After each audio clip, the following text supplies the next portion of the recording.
what is Next.js? Next.js அப்படின்றது ஒரு web development framework based upon react. So ரியாக்டே வந்துட்டு ஒரு லைப்ரரி தானே, அப்போ அதை பேஸ் பண்ணியானா S.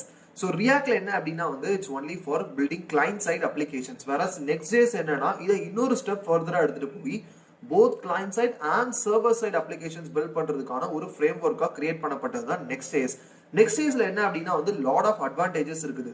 For example like automatic routing இருக்குது. இப்போ ரியாக்ட்ல என்ன அப்படின்னா நம்ம ஒரு தேர்ட் பார்ட்டி பேக்கேஜ் யூஸ் பண்ணி தான் நம்ம ரவுட்டிங் பண்ற மாதிரி இருக்கு. வேற Next.jsல ஆட்டோமேட்டிக் ஃபைல் பேஸ்ட் ரவுட்டிங் இருக்குது and data fetching, server side rendering, integration, serverless functions, இந்த மாதிரி நிறைய கான்செப்ட்ஸ் உள்ள இருக்கு. ஸோ என்னன்னா ஒரு ஃபுல் ஸ்டாக் அப்ளிகேஷன் பில்ட் பண்ணோம் அப்படின்னா நம்ம ரியாக்ட் யூஸ் பண்ணும்போது தனியா ஒரு பேக் அண்ட் இது எல்லாமே சூஸ் பண்ணி யூஸ் பண்ற மாதிரி இருக்கும். பட் Next.jsல என்ன அப்படின்னா இன்பில்டாவே சர்வர்லெஸ் ஃபங்க்ஷன்ஸ் அவைலபிளா இருக்கிறதுனால நம்ம ஒரு கம்ப்ளீட் ஃபுல் ஸ்டாக் அப்ளிகேஷனை ஜஸ்ட் Next.js ஃப்ரேம்வொர்க் வச்சு மட்டுமே பில்ட் பண்ண முடியும். ஒரு டேட்டாபேஸ் சப்போர்ட் இருந்தா போதும். இதுதான் Next.js.